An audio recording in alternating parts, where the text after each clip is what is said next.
So we have fungi that can cause cancers, rising fungal infections, possibly due to climate change. What's the good news? I'm sitting down with Dr. Bryn Dentinger from the Natural History Museum in Utah to talk a little bit about fungus and The Last of Us.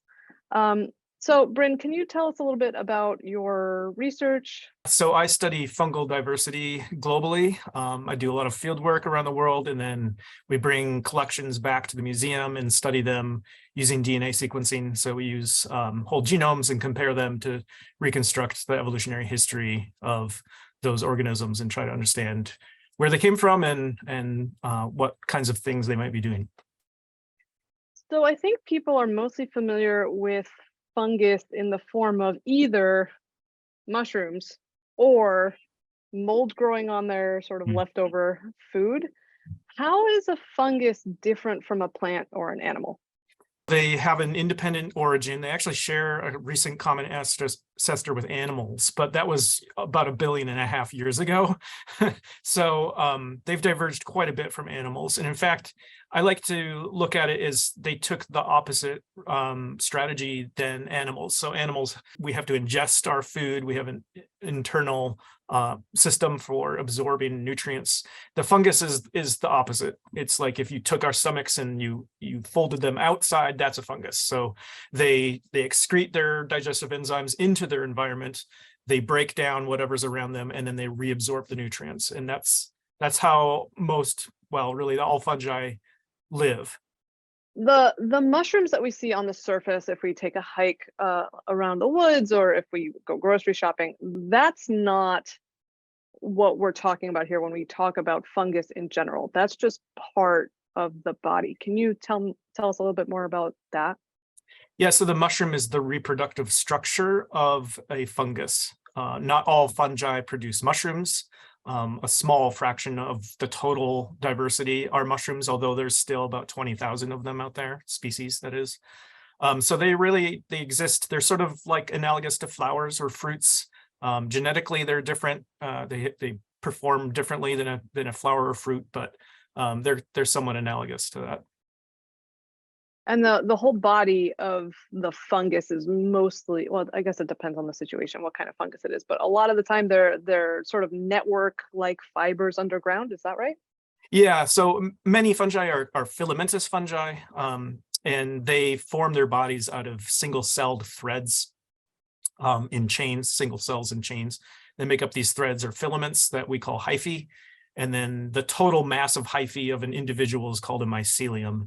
And they can extend over vast areas. In fact, the largest organism in the world, as far as we know, is a mushroom-producing fungus that lives underground in Oregon and covers about 3.5 square miles. That's alarming. That's very large. Parasitic fungi do something kind of different than other fungi, right? They're able to infect other organisms. Can you tell us a little bit about how that happens? What happens differently in different systems, but often the fungus is capable of penetrating into the body or the tree trunk, whatever the host might be. And so often they will produce these really high pressure pegs, if you will, on their hyphae, that are able to break through the cell walls or the exoskeleton or whatever it happens to be. So fungi are really good at building up very high turgor pressure within their cells. In fact, some mushrooms can burst through pavement. So that's how they do it, basically. It's a mechanical, yeah, often, not always, but often it's a mechanical process. Sometimes they have enzymes that will decompose or kill the host cells, and then they feed off of the dead cells. Those are called necrotrophic. If you imagine trying to overcome somebody's defenses to be able to take advantage of them, becomes a really tricky prospect, because that host, of course, is going to try to do everything it can to avoid being taken over. And that often leads to a really high degree of specialization. Yeah, so what sort of organisms can be infected by fungus? There is, I think, no limit to the number of organisms that can be infected by fungus. That's Dr. Andrew Swafford, postdoctoral researcher at University of Massachusetts Amherst. The ones that I study, the chytrids, are prolific parasites. They infect algae, invertebrates. They infect other fungi. They probably infect also other unicellular algae as well. In terms of sort of like the large charismatic stuff, we have insects are typically a good host, largely because they don't have high body temperatures. So there's one less barrier of entry into sort of the insect physiology if we're talking about parasitism. Even, I mean, humans are parasitized by fungi. We have all sorts of different fungi growing within us currently in sort of a commensal way where they're living, and when we end up immunocompromised or on immunosuppressants, typically we see a lot of these really terrible fungal infections then sort of get out of control because we no longer our immune systems can no longer keep them at bay. In fact, the major cause of fatality of people with HIV/AIDS was Cryptococcus, a fungus, because people with HIV/AIDS have suppressed immune systems, and the fungi can get in that way. And more recently, with COVID, there was treatment for COVID using steroids to reduce inflammation, and suddenly there was a big spike in fungal infections because of that. So one thing that we need to realize is fungi are always around us. We're breathing in, I think, something like an average of 10 fungal spores with every breath.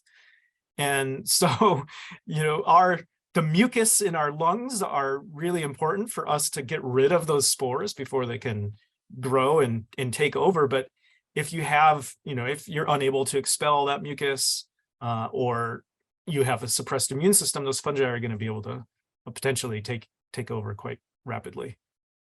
There seems to be emerging evidence now that there's a wide range of cancers that have associations with fungi, and in some cases, they appear to be caused by fungi. And the one I know of the best is pancreatic cancer. It turns out that there is a fungus that lives on our skin. It actually is the cause of dandruff. It's called Malassezia, and when it becomes systemic, it is apparently the cause of pancreatic cancer.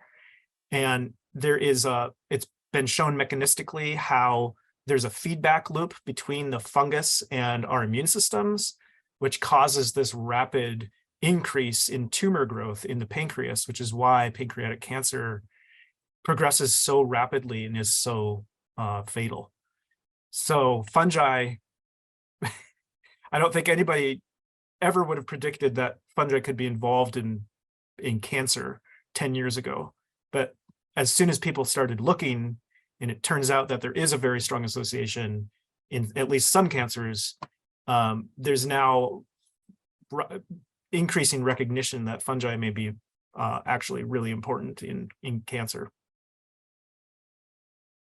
So everyone seems to be abuzz with The Last of Us and this premise of humans being able to be infected by this particular fungus, which is cordyceps. Cordyceps is a real fungus. Can you tell us a little bit about cordyceps specifically? The cordyceps fungi, they've been reclassified into multiple genera now. So just to be clear, so the cordyceps on the ants on your wall behind you, that belongs to the genus Ophiocordyceps now. So just to be clear, so when I say cordyceps, or when we're talking about cordyceps, it's sort of in a colloquial sense. We're just talking about these fungi that can infect arthropod hosts. So they infect arthropods. That's spiders, mostly spiders and insects. Often ants are the main hosts for a lot of these. And what's really different about cordyceps is that they manipulate their behavior when they infect them. And it's not clearly understood how that manipulation is achieved, but it does appear to be some combination of mechanical manipulation. So they kind of turn them into puppets. They're able to dissolve muscle fibers and control their ability to move. Or in the case of the ant, it causes the ant's jaws to lock down on a substrate, and then it dissolves the fibers away so it cannot release itself. So that's one way that it manipulates the ant's behavior. And then it clearly is manipulating the brain in some way. And studies have shown that the fungus will grow into the brain. And so there may be some effect from the fungus penetrating and disturbing some parts of the brain. But it's also likely, I think, that the fungus is producing chemicals to manipulate the brain, just like magic mushrooms produce chemicals that manipulate our brains. So that we collectively, not me, are trying to figure that out, because of course we want to know what's going on, and those kinds of interactions can result in really important discoveries of new medicines. So shifting gears a little bit, with the sudden popularity of The Last of Us, the whole premise being that, like you said, fungus normally infects organisms that have a lower body temperature, that our high body temperature sort of keeps that at bay.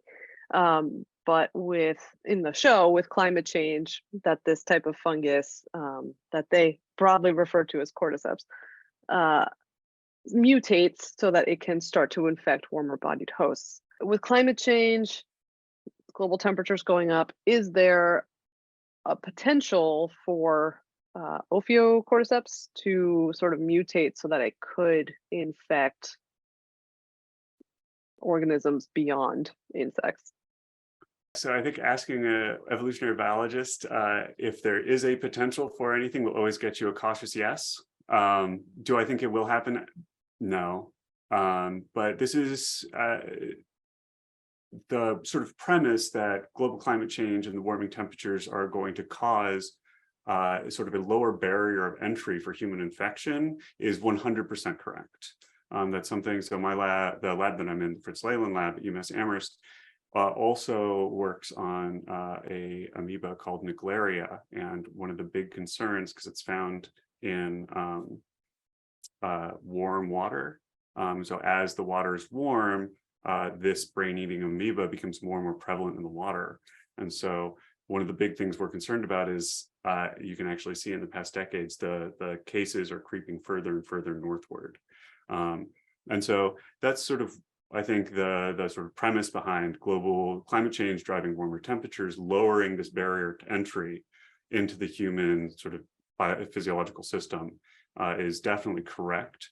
Whether or not Ophiocordyceps is going to make that jump, highly doubtful, especially because each insect species is, I think so far that's known, that's parasitized by cordyceps or Ophiocordyceps, has a single Ophiocordyceps or fungal species associated with it.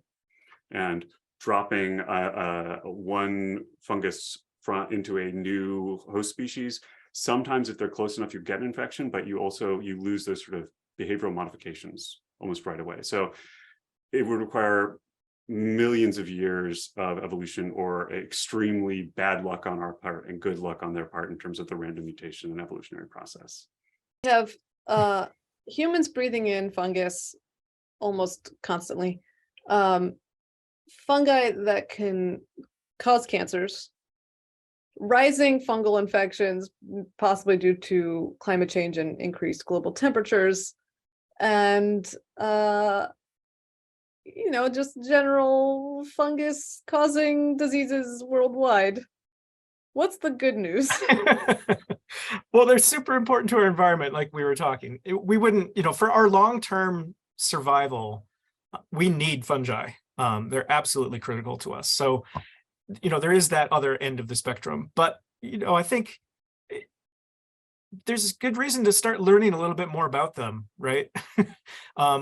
Mycology, the field of the study of fungi, has traditionally been really underfunded, under-resourced, understudied. And I think, maybe for these reasons, it's time to start investing a little bit more into it. So it seems like fungal infections will be on the rise thanks to climate change. But at least for now, we're safe from fungally derived zombie outbreaks. We'll see you next time on Science on the Street.